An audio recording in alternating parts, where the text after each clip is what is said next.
remain standing and face the court. Thank you. Sir, please raise your right hand. Do you solemnly swear the testimony you're about to give in this hearing shall be the truth, the whole truth, and nothing but the truth, so help you God? I do. You may sit or stand. Thank you. Thank you. Okay, proceed. Go right ahead. Thank you. Good morning. Morning. Would you please state your name and spell your last name for the record? Yes, it's Kenneth Ellis, Ellis. And what do you do for a living? Dedham police officer. And how long have you been an officer at the Dedham Police? 18 years. And what's your rank? Patrolman. And prior to being an officer at Dedham, did you go anywhere else? Were you an officer anywhere else? I was not. So prior to being an officer at Dedham Police, did you go through any sort of special training or academy? I did. I went through a police academy in Randolph. And how long was that? What did you do in the police academy? It was about 25 weeks, I believe. Everything from law, different aspects of the law, criminal law, constitutional law, motor vehicle. We had emergency vehicle operation, firearms, report writing, first aid, things like that.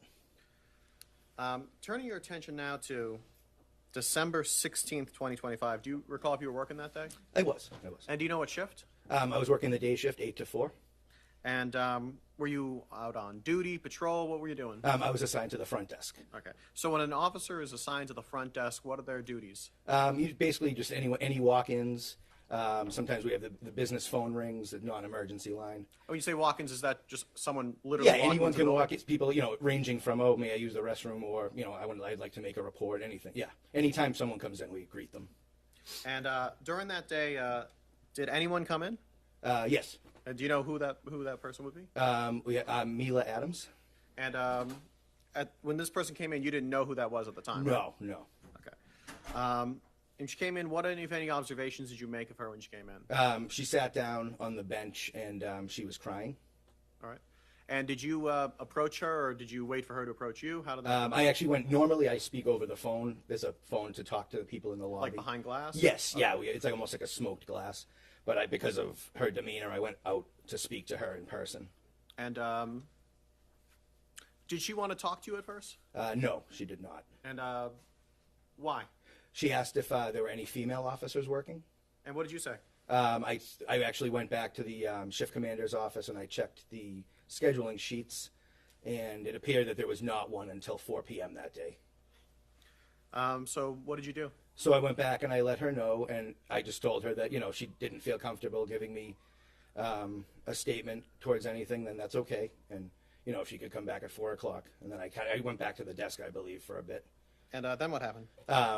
Then she called me back over and said she would like to give me a statement.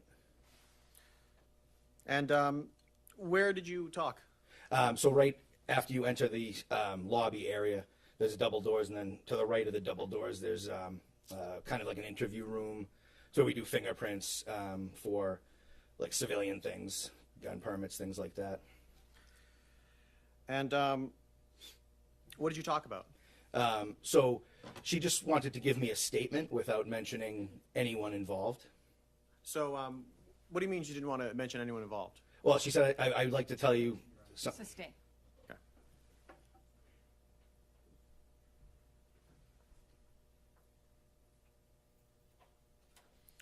But eventually, did you come to learn the identity of the person that she was talking there Yes, about? I And did. who was that person?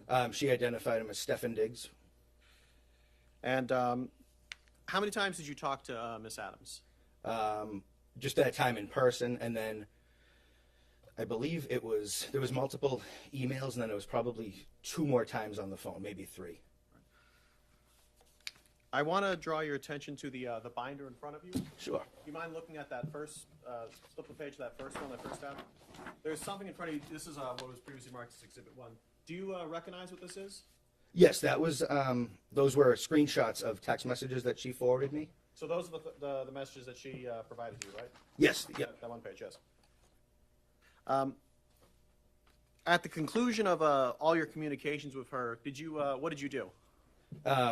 So that day, you mean, or? Just at the, I guess, end of, would you call this an investigation? I don't know enough the police term. Yeah. So like once Incident? I don't know. at the end of it, which was about 10 days or so, maybe 8, 9, 10 days from the time that she originally reported it, I ended up filing a criminal complaint. Against whom? Mr. Diggs. And for what? Was assault and Overruled. assault and battery, and strangulation or suffocation. All right. No further questions.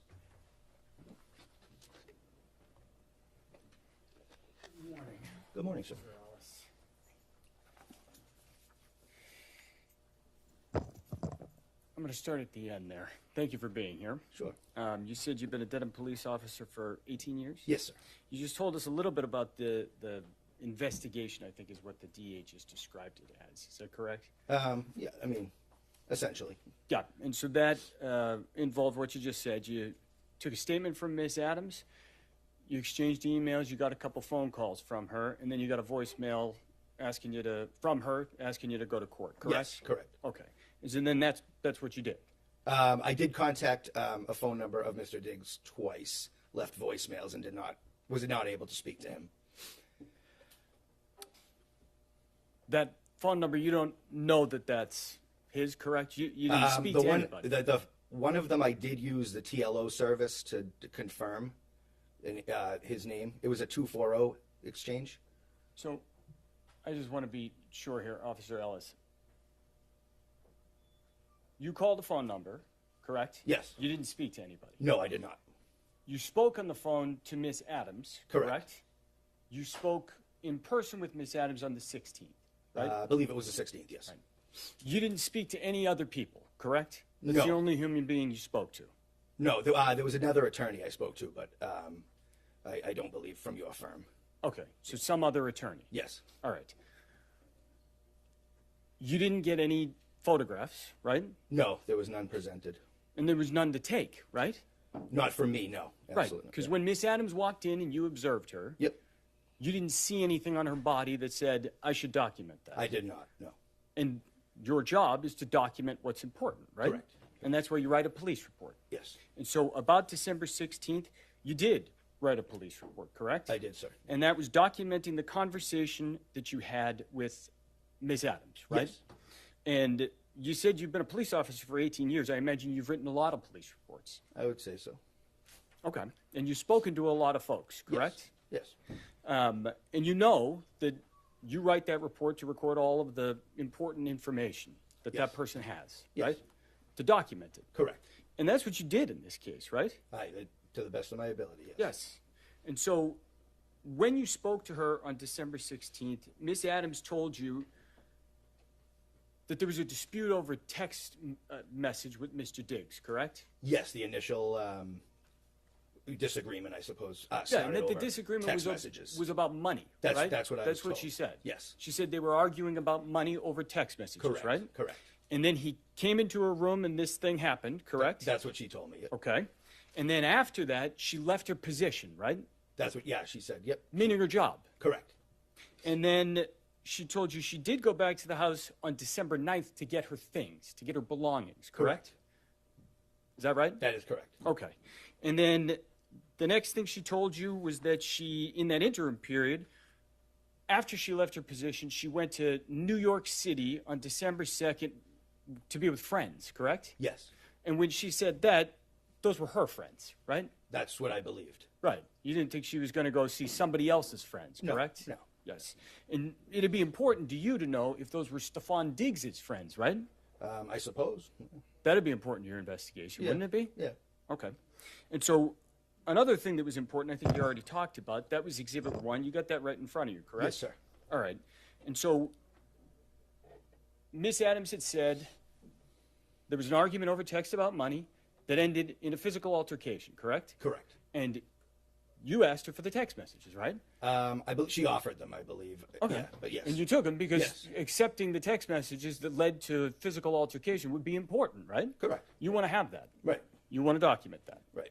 All right, and so that's what that is. You received those from Miss Adams by email, correct? Yes, I did. And then you documented them, you saved them, and they're sitting right there in front of you right now for trial, correct? Correct. All right. And looking at those text messages, if somebody deleted messages from that before they ever sent it to you, that would be important for you to know, wouldn't it? Yes, it would. If those weren't complete. Correct. It would, You would want to know that. I'd want the whole picture. Correct. Yeah. Okay. If I may have one moment, Your Honor.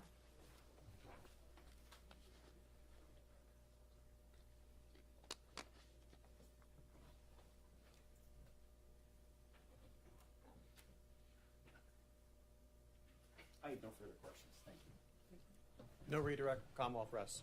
All right, thank you. Thank you. Go to sidebar.